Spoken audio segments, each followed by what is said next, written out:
grind never stops. The grind. I would have done that. Aren't you working for like the county or whatever? Oh, no, I'm working at No Frills. Oh yeah. I'm doing online school. Love a job that has no frills in it. Stand online school. I was at No Frills the other day. Bought some produce. What time? What day was that? Saturday? Nope. I have not You been said in the no other frills. Yeah, the other day. Friday? Friday. I had a dentist. Was it Friday that I went? Yeah, it was Friday. No, Janelle, I didn't see Janelle on Friday. When I came to No Frills. I didn't see either of you there. You came to No Frills? I did indeed. No one will see me on my word. My phone will be fine. If you're watching this online, sorry about the wind. Why would you say it like that? That's terrible. I feel like the board's gonna fly off. Let's start by praying and then we'll read the Word of God. All right, let me pray to get us started. I'm just going to stand like this casually, not on purpose for any specific reason.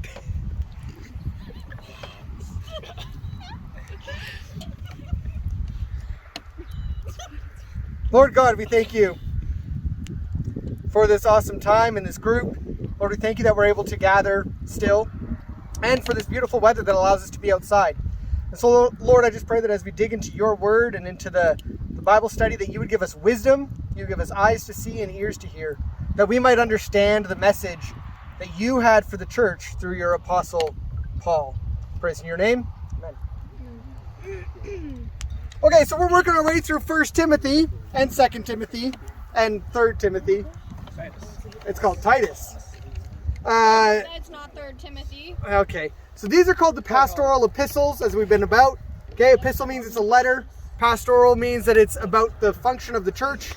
In this case, it's specifically to Timothy about how he is to lead the church in Ephesus away from false teaching and back to the truth and to a proper Christian church like Paul first established there, or attempted to establish there. In fairness, Ephesians has had a bit of a rough go. They have their own book, Ephesians. They've got 1st, 2nd Timothy's about them.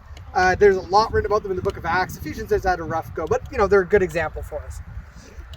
All right, so we're into chapter 2 of 1 Timothy, and this might be one of the most controversial sections of the entire New Testament in the church today in North America. So let's just dig right into the controversy, because you know me, I love going through difficult passages that are painful to discuss. Who wants to read 1 Timothy chapter 2? David? Unless somebody else has it already. Go ahead. Well, I don't know, looks like Ty's ready to go. Yeah, it kind of does, actually. if you are nice and loud, really loud, let the camera catch it. We have to get them in front of the camera, but like uncomfortably close. I don't want to show anyone else's faces, because then I have to deal with like online stuff. Yeah, just the bottom of the chin is moving. I urge then, first of all, that petitions, prayers, intercessions, and thanksgivings be made for all people, for kings and all those in authority, that we may live in peace and quiet. That we may live peaceful and quiet lives, in all godliness and holiness. This is good and pleases God our Savior, who wants all people to be saved and come to a knowledge of the truth. For there is one God and one mediator between God and mankind, the man Jesus Christ, who gave himself as a ransom for all people. This has now been witnessed at the proper time, and for this purpose I was anointed as herald and apostle. I am telling the truth. I am not lying, and a true and faithful teacher of the Gentiles. Therefore, I want the men everywhere to pray, lifting up holy hands without anger or disputing. I also want the women to dress modestly, with decency and propriety, adorning themselves not with elaborate hairstyles or gold or pearls or expensive clothes, but with good deeds appropriate for women who profess to worship God. A woman should learn in quietness and full submission. I do not permit a woman to teach or to assume authority over a man. She must be quiet. For Adam was formed first, then Eve. And Adam was not the one deceived, it was the woman who deceived, who became a sinner. The woman will be saved through childbearing if they continue in faith, love, and holiness with the bride.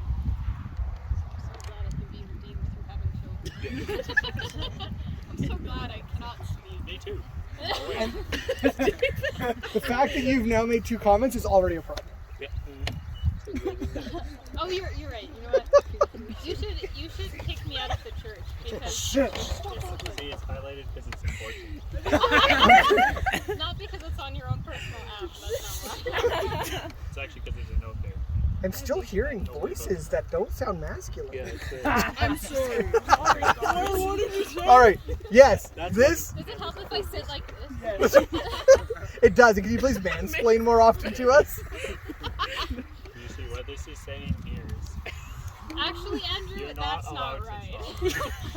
Because this is my opinion, and that's No. correct. All right. Have we had our fun with that? We actually are going to talk about it in depth. It is a very complicated issue, and in the church today, it is one of the most divisive issues that gets controversial or causes controversy. In fact, just last week, Saddleback Church, one of the largest churches in the Southern Baptist Convention, but also in North America, it's quite a large church in California. You guys may have heard of the Purpose-Driven Life, written by Rick Warren. He's the pastor at Saddleback, I'm pretty sure. I'm saying this online, I should make sure I'm right. But anyways, their church just ordained 3 women as pastors. And this has caused massive upset in the Christian community, especially amongst their denomination, which is the Southern Baptists. Because the Southern Baptists hold within their own, what's called the BF&M, the Baptist Faith and Message document, that women are not to be pastors. And so this issue is quite contentious. Some of the Facebook groups I'm on have literally gone through splits over this in the past week. And massive debate is going on. So it's worth us exploring, and it's worth us discussing. But let's break this whole chapter down so we understand it in the context of the whole chapter. Yeah, Baptist Faith Message. I thought so. The BF and Dam. Maybe it is. Maybe there's a radio channel. You're tuning into BF and M. Remember, once again, today, we're not allowed to talk. Yes, for the duration of the Bible On study, the line, we no have female Cindy. talking. No. Well done, Cindy. You passed. Next. All right. Really, we do need to have a serious discussion about that. There is a lot to be talked about there. But let's go through the other parts of the chapter first. Right at the beginning, verses 1 and 2 talks about prayer. We need to understand that the context of this chapter is in the context of Timothy being instructed on how to bring the church away from false teaching and into true teaching. Got to keep that in mind. And so the first thing we see in verses 1 and 2 is that Paul calls back the attention of the church to prayer and the importance of prayer. Okay? Let's take a look at that. I closed it already, but let's just take a quick look at what he says there about prayer.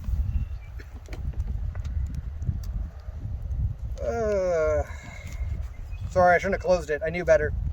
First of all, then, I urge that petitions, prayers, intercessions, and thanksgiving be made for everyone. Okay, so we should be praying, and not just one type of prayer. We shouldn't only be asking for things, that's petitions, but we should be interceding on behalf of others.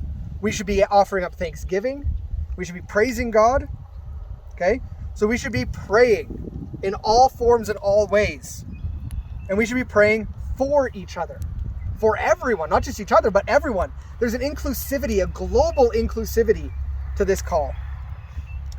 And then it goes into specifics. So globally, pray for everyone, but also pray for the kings and all those who are in authority. Keep in mind that this is to a church in the Roman Empire, where being a Christian could mean your death. So praying for the king, I mean, we just went through Revelation, right? Like we just did that together. So you guys saw how much damage Rome was doing to the Christian church, how they were killing people, how they were really not treating Christians well, right? We saw that with Nero, and we saw it later with the Roman cult. And yet, even in that context, the church is told to pray for their kings and their people in authority. That's pretty intense. And that can be difficult. I think nowadays a lot of us might have trouble praying for our leaders because we don't agree with them. But at least they're not killing us just for being a Christian. And the least we could do then is pray for them. That was the call for the Ephesian church. Why not for us? So we need to pray for those in authority. Those who are our leaders, our prime ministers, our kings, our queens. Why? So that we can live a peaceful and tranquil life in all godliness and dignity. So the idea of it is that we have the intent of the prayer for our kings and authorities is that we can experience a quiet and godly life. We don't want to live a life constantly in fear and being killed. In fact, we could argue that because of the quiet and peaceful life as Christians were able to live today, it's because of the successful prayer of Ephesians and the other early churches. We're not killed anymore. We are able to live somewhat quiet and tranquil lives as Christians, at least in North America. But the command remains, we still need to pray. It is the role of the church, and a healthy church that is not taken by false teaching is one that prays. Prayer needs to be a significant part of not just each of our individual lives, but part of our life as the church.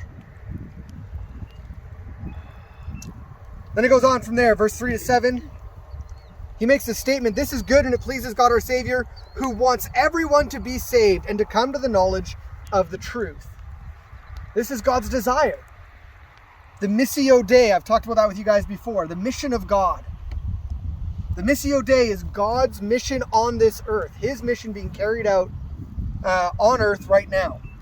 And his mission, his desire is that all would be saved. And so prayer is part of us contributing to this all being saved. Jesus is, so we'll all be saved. Now, how that works, there's this inclusivity, there's this idea that anyone can be saved. All can be saved. We're to pray for everyone. There's inclusivity, we're open to all. And yet, there is also an exclusivity. For there is one God, and one mediator between God and humanity, the man Jesus Christ, who gave himself as a ransom for all, a testimony at the proper time. Okay? So there's an inclusivity that all people are welcomed into God's kingdom. All people are able to be saved. And yet there's exclusivity. There's only one way to that kingdom. There's only one way to that salvation. It's not enough to be, a spiritual person and yet not know Jesus. Jesus was clear, I am the way, the truth, and the life. There's only one way. Okay, are we good so far? Any questions or thoughts on the first two sections? No. Well, then let's get into the controversies. Let's start with the least controversial. Okay? Someone's excited to talk about women in leadership.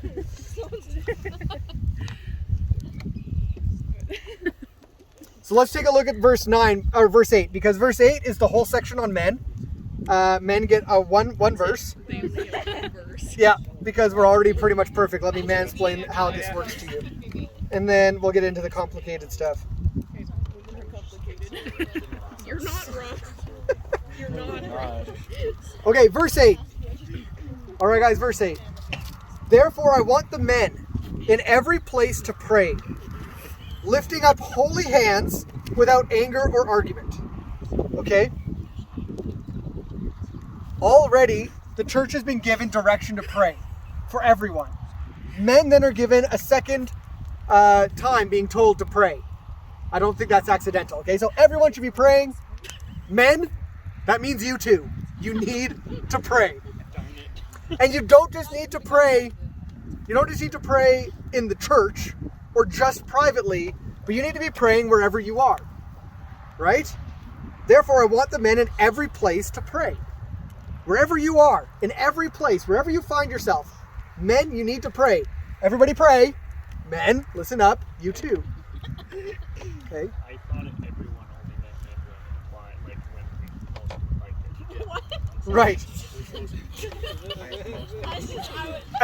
That was not my smoothest. Now, not only... What I meant was I thought that only applied when it was convenient. joke's not funny anymore.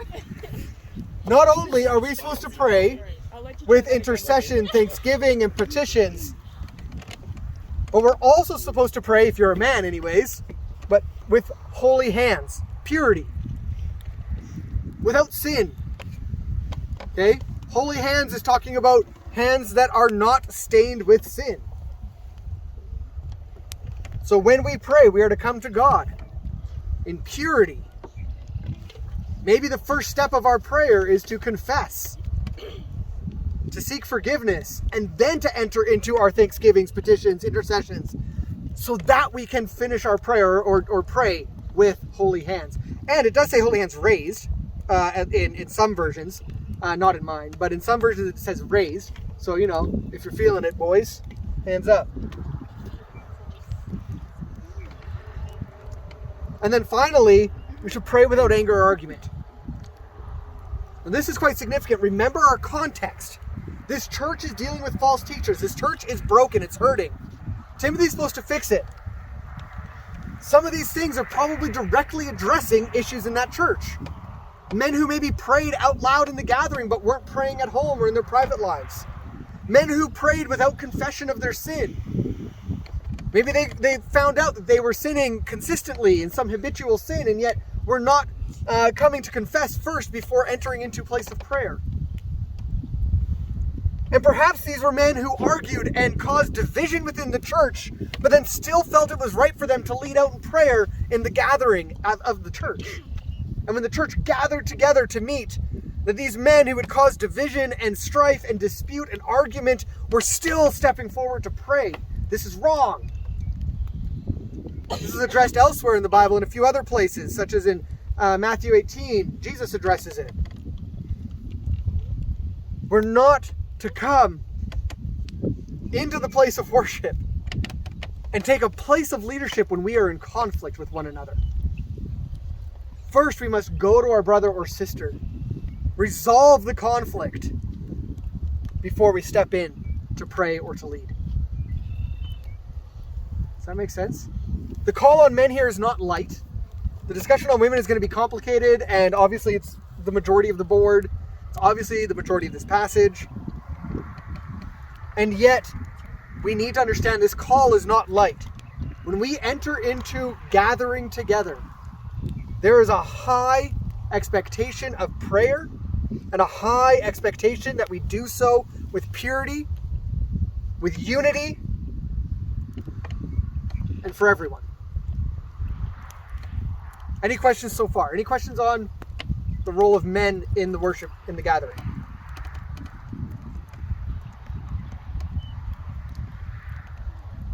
Now, I'm using here the term the gathering because the early church didn't have church like we do. They simply gathered, maybe in a person's home, maybe they gathered at a local shop or at a Starbucks or something. I don't know. You're probably right. Probably right. They probably had Starbucks. Yeah. A good biblical pun for Starbucks? A good biblical pun for Starbucks? Star Bible. Nope. That was horrible. All right.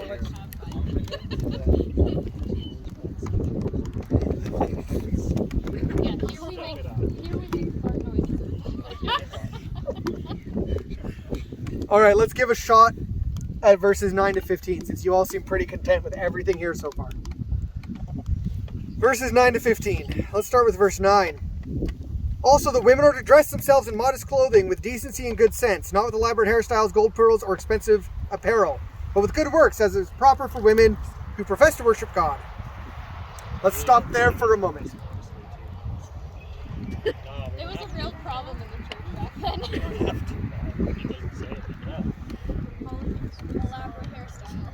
Elaborate hairstyle.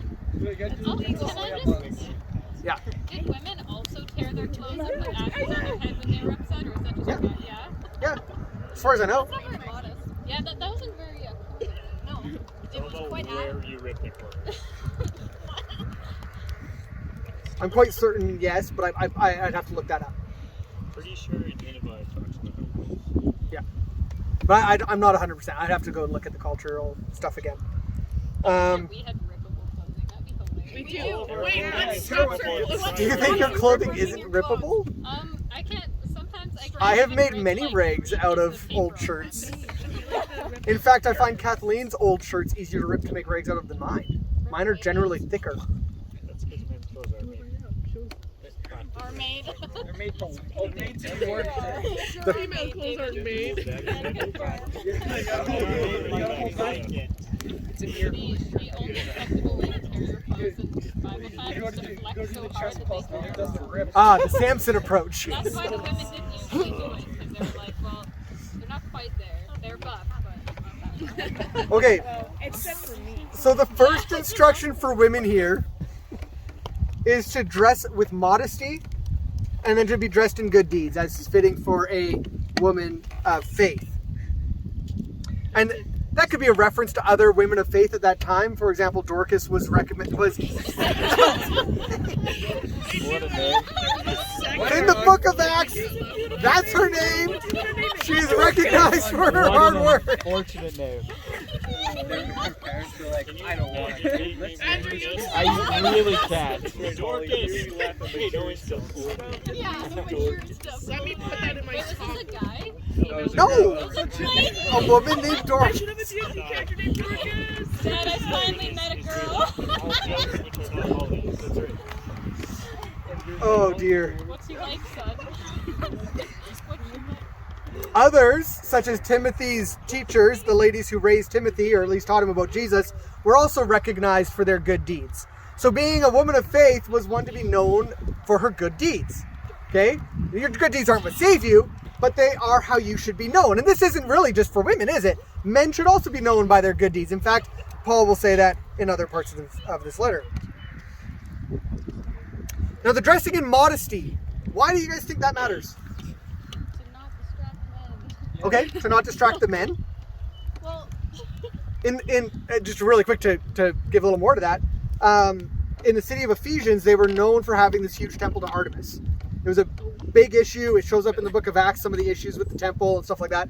But in history, we know there was a temple to Artemis in Ephesians, and Artemis was the worship of Artemis was done mostly by women, or led by women, priestesses, and a lot of it had to do with prostitution. It was all run basically through the temple of Artemis. Okay? And so women in Ephesus dressing modestly would be quite a significant statement, because it would differentiate those women from the temple of Artemis, right? It would differentiate the church from the temple of Artemis. It's a totally different worship.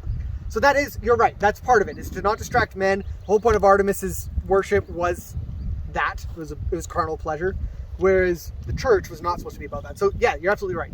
Yeah. well, like I don't remember where it is, but it's like do not cause your brother to stumble, Mm-hmm. right? So it's also just the fact of like if you know it's something someone struggles with. Sure. So you're not wanting to cause your brother to stumble. So if you are intentionally dressing in a provocative way, in a way that you know will cause men to lust or stumble, you in a sense could be sinning in that you're deliberately causing their eyes to stray. Now, that said, I want to be very clear, you are not responsible for men's thought lives. Men need to own their thought lives and have control of how they think. Jesus told the boys to scoop out their eyeballs. I was just thinking that. Yeah, you are correct. Matthew 5 is very clear. If your eye causes you to sin, gouge it out, right? If you look at a woman in lust, you've already committed adultery. You're absolutely right, okay? So you're not responsible, but that doesn't mean that you don't have a responsibility within the context of a community. We all have a responsibility in a community to care for one another and to not intentionally lead someone to destruction. That's true. Could this thing about modesty mean anything else? Or, sorry, go ahead, Maeve. So in terms of along that same kind of lines, would that be related to, say, like, you know, someone in your church or in your, like, friend group or whatever is a recovered, like, drinking problem. They had a recovered whatever that. And so then you're an intentional group about not having alcohol around. Yep. So, like, kind of similar there, because you're not necessarily responsible for their actions, but you're wary of their weakness. Absolutely. Yes. Yep. Yeah, so yeah, we do care for one another's needs. We carry each other's burdens, and if someone's burden is, say, with alcohol, then yes, we would help them carry that if they so asked, right? If they confessed that, confided that, and asked for our walk with them in that, yes, absolutely. We would not drink around them. We would not promote drink. And we would provide an alternate activity or location to, say, going to the bar for them, right? That's one of the reasons why I've seen, for example, I've seen other young adult groups in my past who have done things like they'll go on a camping trip, and they're all adults, and so they'll bring along some beers or whatever. And we're camping. That's what you do when you're camping. You'll never find that in my group. Not because I think any of you are alcoholics, but because why even open that door? Why even open that door, or why even create that problem when we really don't need to, right? Why even make the potential for such a risk, right? But yeah, it's about not leading people to destruction. We have a responsibility to care for the people in our community. So yes, that's part of the modesty. Anyone else got any ideas of what this is about? Janelle? I don't know if this was like, I don't know. I'm just gonna say, like, I've heard it said somewhere that you should like come as you are. Like you don't have to like dress all fancy because God wants us how we are right. Right. So come as you are. God wants you as you are. You don't need to dress up special for God. That's a bit of a mixed message from various different parts. We are told to come as we are, recognizing we're broken. There's a song, "Come as You Are." And then that other part comes out of this passage. This idea that you don't have to be fancy, you don't have to look special in order to worship. And it comes out of this passage. Any other thoughts as to why? In terms of modesty or in terms of that? In terms of modesty, it could be linked to that. Was a good part of it probably be tied to, especially in that temple worship where it's all about dressing very extravagant and looking very different. It's called not to make a show of coming to church or worship. Mm-hmm. Yeah, I think that's definitely part of it. So there is this part, and you see it actually, Paul kind of addressed it more directly. Not with elaborate hairstyles, gold, pearls, or expensive apparel. He's kind of creating this clear distinction between those who would practice at the temple of Artemis and those who would come to the church. But even more than that, he's also suggesting that we not have a dichotomy in style for those who attend. Okay, we'll see this in other places in the Bible, like in James. We see talk about how slaves and masters are to be treated equally, and the rich and the poor to be treated equally, no favoritism. And men and women, actually, in James. And Galatians. But we'll get there. Okay. And so there is a sense here as well that in the early church there was a mixture of poor and rich, right? And so you weren't supposed to come with all these elaborate jewels and fancy clothes, but rather to just come in your daily stuff, in such a way as to make all feel welcome in what they could bring or what they could wear. I think that's something we miss a little bit nowadays, right? We talk about if we dress nice, it's about showing honor and respect, and we should be showing honor and respect for God, so we should dress our best. I don't disagree with that thinking. And yet, would our church be more welcoming to, say, you guys or teenagers if we dressed in comfortable clothing? Would we be more welcoming maybe to the reserve down the road if we weren't in an appearance wealthy or rich? If we didn't appear wealthy and rich, we probably wouldn't get broken into anymore either. That'd be great. Actually, we would get broken into more.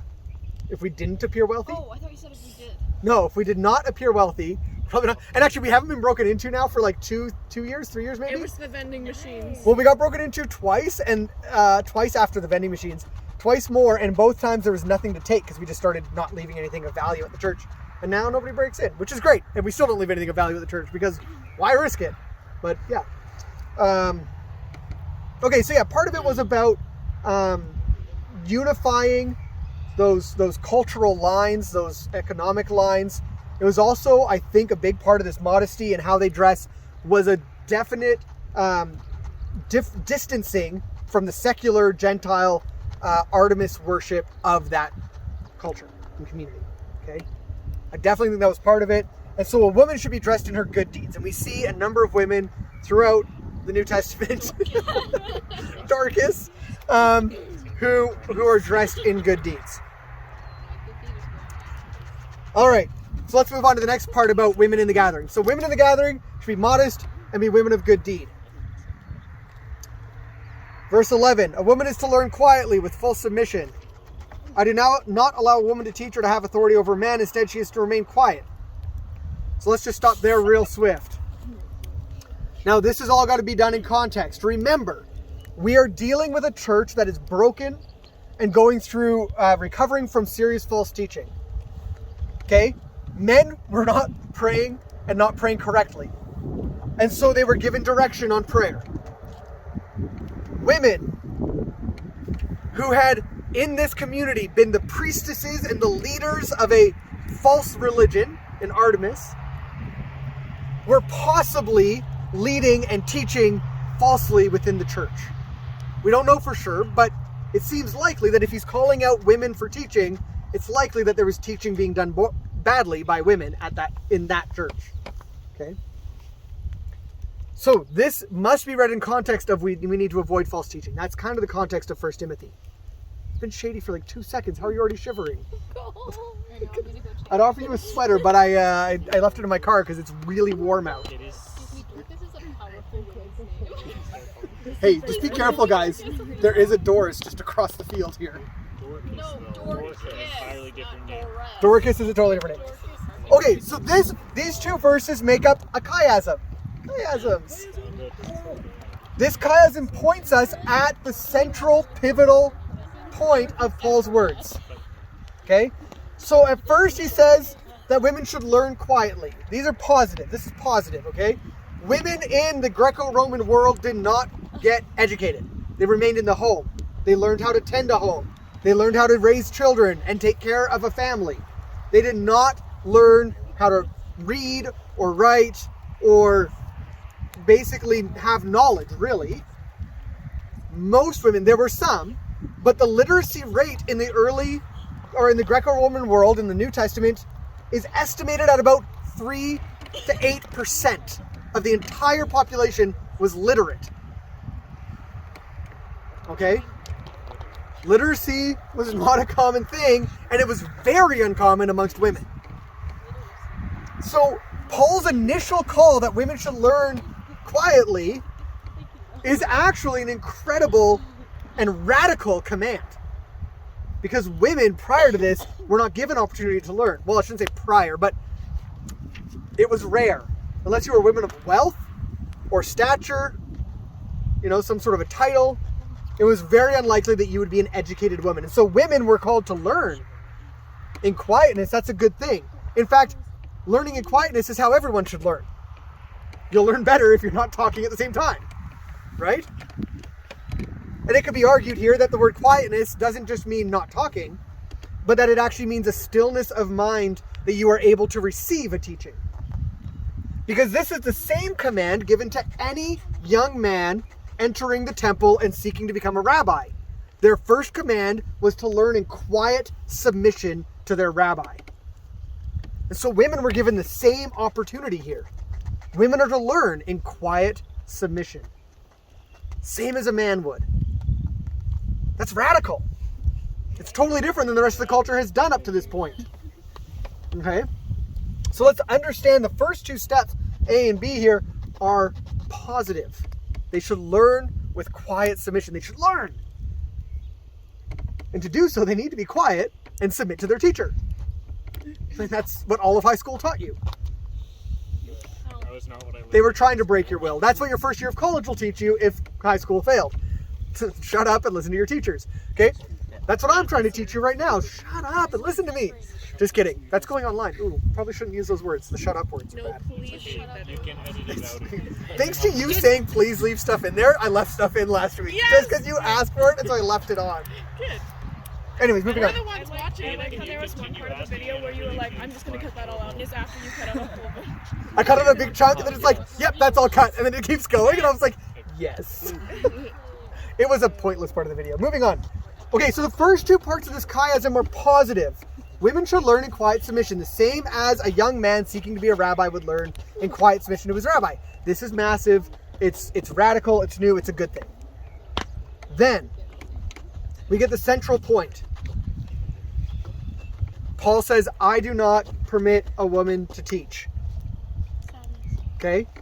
Now, then we go into the last two, which B and A, I'm going to come back to C because that's the pivotal point, but let me just wrap this up. B and A are the inverse negatives of A and B. Okay? With full submission, they should not have authority, okay? That's the negative inverse. Does that make sense? Yes? Those words made sense? Positive. You should have full submission. That is positive verbiage.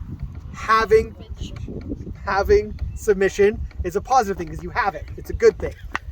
But you cannot have authority. That's the negative, but it's the exact same negative as what is said above, okay, in the positive. In submission means to not have authority. They're the same sides of the same, or the two sides of the same coin. One positive, one negative. The opposite of the opposite of wrong. In the same way, Yeah, no. she is to remain quiet, to learn quietly. So we repeat in the negative what the positive line of A was, okay? So these are inverse negative, positive, but C is our primary focus. C is the pivot point on this. Women are not to teach, okay? According to Paul. Now, we need to take a moment really quick to look at the tense here. This is not a divine command. This is not a blanket statement. Paul is very specifically speaking for himself. I do not permit a woman to speak or have authority. Sorry, to teach. Some translations will say speak. Rip Timothy 4. Sorry, some will say speak. Now, keep in mind, this isn't all the time. This is in context of the gathering. Okay? Remember the context is of the gathering, and specifically the gathering of the church in Ephesus, which was dealing with false teachers and women who were possibly some of the false teachers. In fact, I think we see that it's some of the women who are false teachers later on. I think they're named in 2 Timothy, I think. But don't quote me on that. We'll find out when we get there. Okay, so women are not to teach. According to Paul, Paul is very clear. I do not permit women to teach. Now this begs a massive question for us, doesn't it? What is it they can't teach? And what can they not teach it to? Because we see later that women are absolutely supposed to teach. In Titus, they're commanded to teach other women. And so this has led the church over the centuries to go, who are they not allowed to teach and what are they not allowed to teach? And the decision has been made based on this passage that they're not to have authority over men, therefore they're not to teach men, but they can teach children and other women. So women can teach so long as it's only children and other women and it's not men. And they're not allowed to have authority over men, and so they cannot be pastors or elders.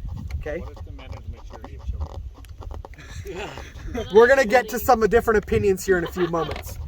Now, all of this could be argued culturally. This is Paul dealing with Ephesus, dealing with the false teaching that's happening there, dealing with the women who probably shouldn't be teaching but are. And so he's being quite specific. It's quite focused. These are still instructions for Timothy on how to run the church. And some of that is going to be cultural. It's descriptive sometimes, okay? In this case, it's prescriptive to this church. Whether it applies to all churches is dependent on whether those churches have false teaching coming from women, okay? However, if I stopped there, that would be the argument. But I wouldn't be fair to the people who hold the opposite view, those who have decided that women are not to be pastors or teach, because they base it on the next few verses. Verse 13, for Adam was formed first, then Eve. And Adam was not deceived, but the woman was deceived and transgressed. See, verse 13 and 14 move from it just being cultural to being theological. Here, Paul is now making a theological argument. Based on Genesis 1 through 3, we see that men are to lead and have authority, and women are not to be in authority over men. They're be in submission to men. We see that in the curse in Genesis 3, that the man will rule over her, and she will be his wife, and he will rule over her, okay? We see that in Genesis 3. So he extrapolates Genesis 1 through 3, and he says, because the woman was deceived and sinned, and because she was created second, therefore Adam is to be in authority. This is theologically speaking. Now, if this is a theological issue, it now transcends all of time and all churches. It's not just for the church of Ephesus, it's for all churches, And that means women should not teach or have authority over men in all churches for all of time, because it's theological. Does that make sense? Okay, there you go. Any complementarians watching this? I gave it a fair shake. Now the final passage, and I'll deal with the problems in that in a moment, but we should discuss it. I'm not really egalitarian either, but we'll get to that in a moment. You dirty secularist. Now I'm a Dorcas? I wish she was clothed in good deeds. And I would do well to be that way. I would prefer you be clothed in clothes. Am I clothed in Shalom today? Yeah. What's Shalom? You should turn and show. No! You should show That's for another video. We don't have time on the camera. I don't think I have enough memory for all my Shalom talk. Finally, she will be saved through childbearing if they continue in faith, love, and holiness with good sense or good deeds or propriety. And as Maeve pointed out, yay, I can be saved through having children. Now this, of course, begs another question. What about women who can't have children? What about women who are single? What about the fact that Paul also writes in 1 Corinthians 7 that if a woman is single, she should remain single so that her life can be devoted to God? So then why would he put in here that women are saved through childbearing? Because we can't teach you. Yeah. So. Yeah, you can't teach us, so you gotta teach one. I'm so glad you're learning in quiet submission. So I had one person I was chatting with about this suggest, and I don't dislike this suggestion, that he's still talking theologically. So he's talking about, when he talks about women being saved through childbearing, he's not just meaning women, but it says, but she will be saved through childbearing. And so this person suggested to me that the she is Eve, and that the childbearing leads to Jesus, and so she is saved through Jesus like everybody else. Okay? So that's one suggestion. Another is simply to say that a woman does not need to pursue pastoral leadership in order to be a good Christian.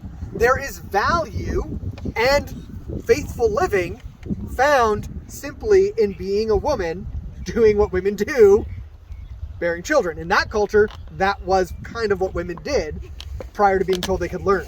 Okay? Childbearing was quite significant. It still is. See, this is why I'm not heavy on either direction, because I believe that men and women are different. Very different. And one of the significant differences between men and women is that I can't have a baby on my own. Well, neither can you. But women are uniquely gifted with the role of childbearing. Literally, bearing a child for 9 months before finally going through the painful process of birth.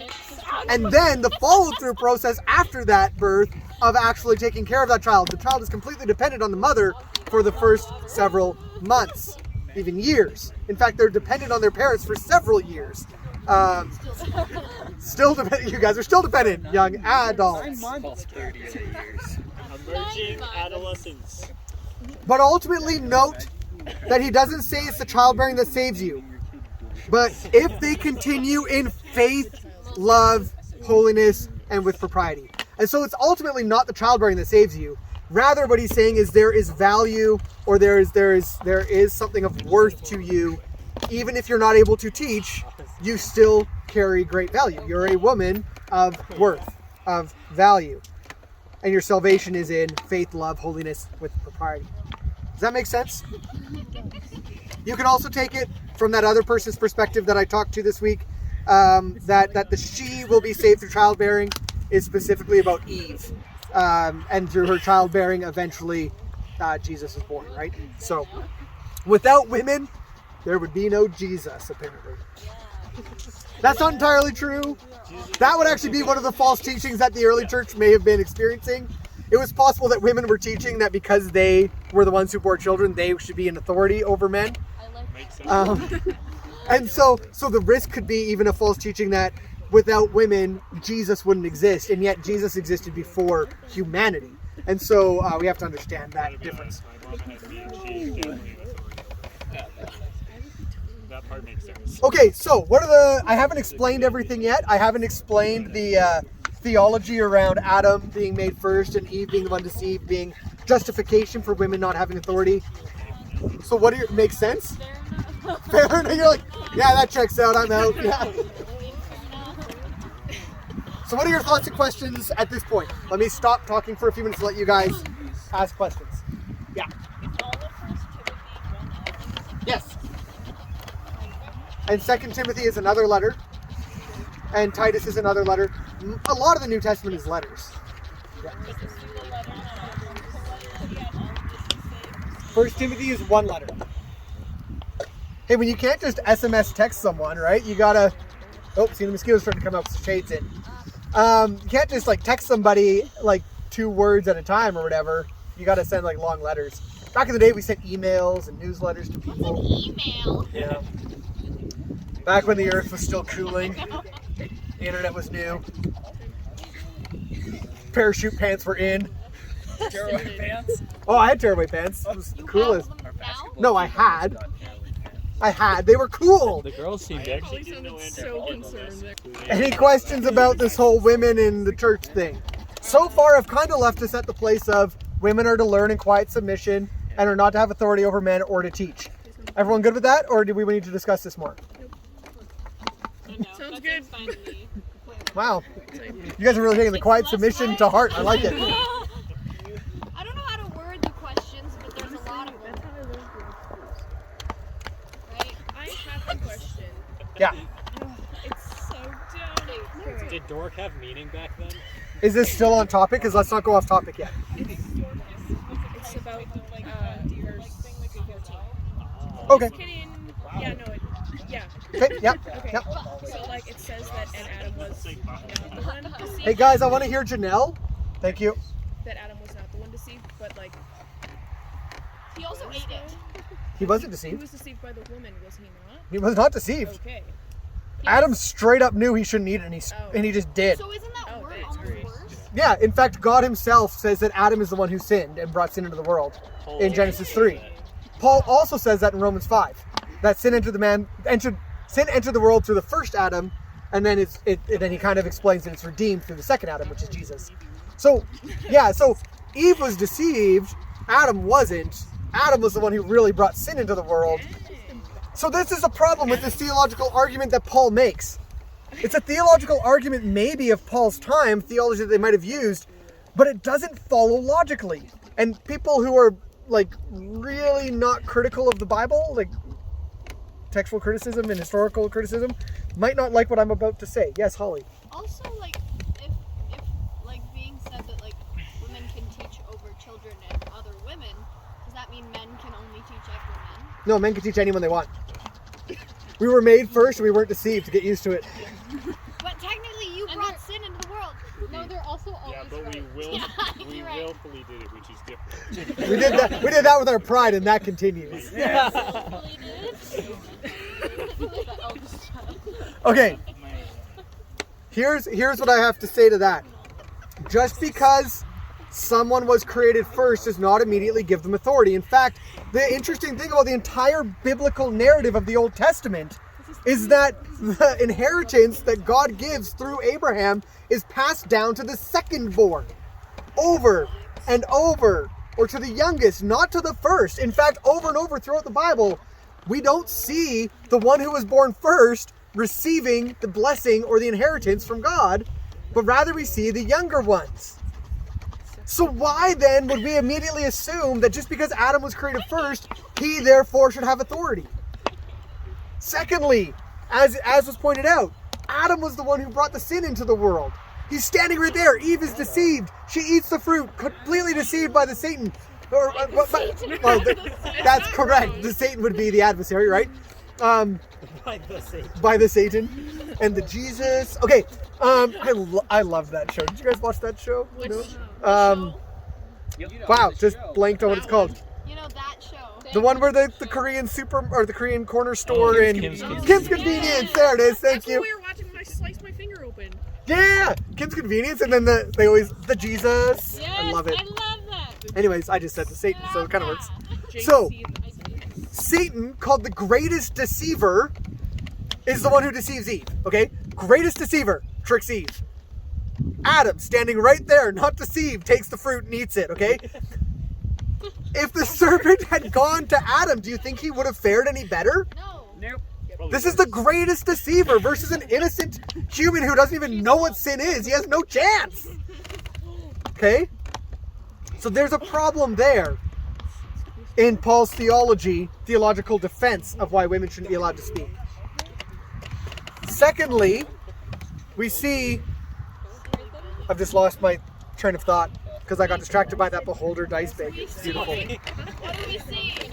Okay, so we saw two things. Just because someone was created first does not immediately mean that they have authority over the other. In fact, the entire biblical narrative seems to actually work against that concept. Secondly, just because Eve was deceived does not immediately make her unworthy of leading. In fact, Adam, who was not deceived, failed to lead Eve and brought sin into the world. So the theological argument doesn't actually seem to stand. Rather, it's a theological argument that supports the cultural argument. But when we remove the cultural and we look at the theology correctly, or at least reasonably in my mind, we find that it doesn't hold up. Just stay in it. Now, let me talk as plainly as I can about this debate, because I don't know if I've been clear. Let me be really clear on it about both arguments, and then I'll leave it open for questions. Maybe I'll give a little bit of where I stand. The first argument is this. It's called complementarian. Okay? It basically means that men and women are different and have unique roles. It does not mean that women are worse than men or less than men, but rather that men and women were created and designed by God for their specific roles in the community. And that view says that men's role is to lead, to teach, and to have authority.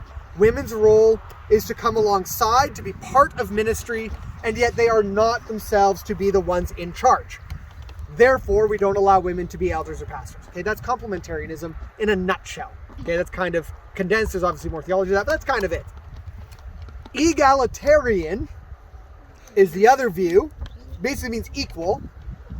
Egalitarian says that men and women are not uniquely designed for specific things, but rather each individual person is called or gifted to specific ministries or opportunities. Therefore, women can be in any role that a man can be in within the community of believers. Does that make sense? Those are the two views. Any of you feel like you know which view you hold strongly? Yeah. I personally try to sit somewhere in the middle. I don't believe that men and women are identical. I do believe that God designed men and women differently. That men and women are given unique and specific roles, not only in the church, but in society. Hence why I think it's significant that Paul brings up childbearing. Men and women have unique parts to play in the family unit, in the household. They have unique roles to play in society and inside the church. I think that is true. However, I also think that women should absolutely be allowed to teach under the same accountability and expectations of any person who seeks to teach. And that is that they should be educated and know what they're talking about, lest they find themselves falsely teaching. That's my view for the most part. I don't have an issue with women as pastors, personally. Yeah, is that going to go online? Yeah, I'm okay with that. I don't have an issue with women as pastors, provided that they are women who are clothed in good deeds, who are faithful, who are pursuing Christ, who are not doing so to make a statement around feminism, because that's happening a lot right now.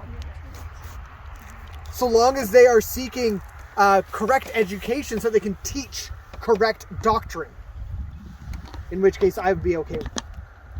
In fact, our church here has an elder who is a woman, and we had this debate for a very long time in our church while we discussed having this person be an elder. And we decided ultimately that she needed to lead. Needed to be given the office that she was already basically functioning in without the title. And so we gave her the title to affirm what she was already doing in service to the church and the community. Okay? Pastor Andrew just gets kicked from 30 Facebook youth groups. Last week's video, if I had put in the title, like, Bible study, homosexuality. We would have had like hundreds of thousands of views and people would have been mad at me. And if I put in this one, Oh, we got views. Bible study, Yeah, but views. women aren't allowed to teach at the church, I get hundreds of thousands of views. He's like, It's clickbait. I can totally clickbait this last week's and this week's videos because of the content. It's for the views. It's for the views.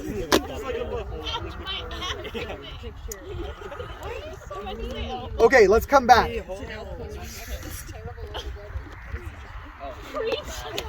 Let's come back real quick. I've covered a lot of content.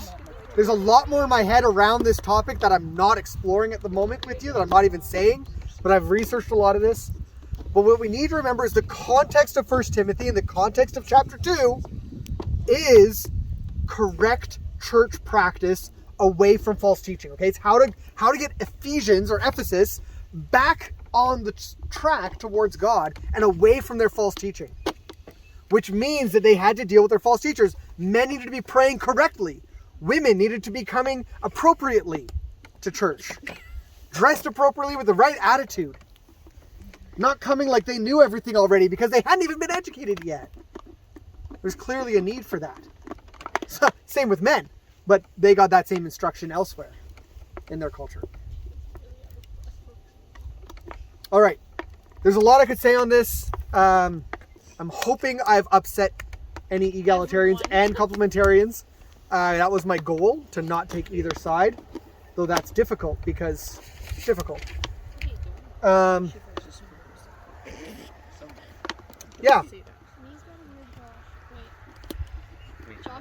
Any final thoughts or questions on this passage?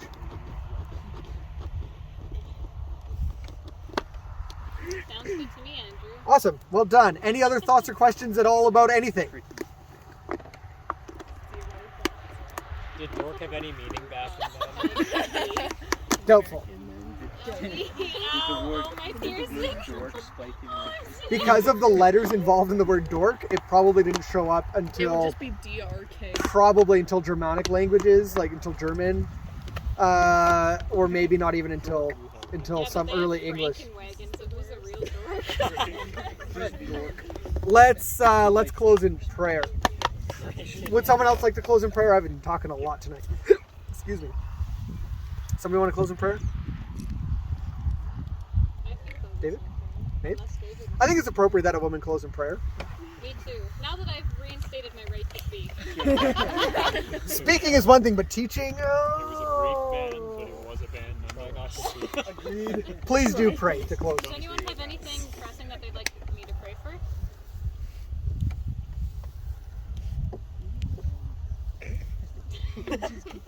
Alright. Among us. Alright.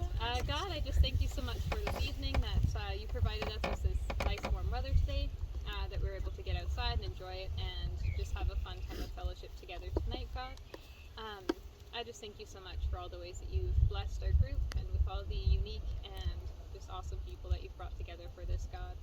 I pray that as we go, we would keep these teachings in mind. Lord, I pray that we would all be encouraged to continue learning in quietness and submission to you, God, and just be with us as we go into our weeks and help us to keep you at the center of all of it, God. I just pray all of this in your precious and holy name. Amen. I'm like a Viking princess.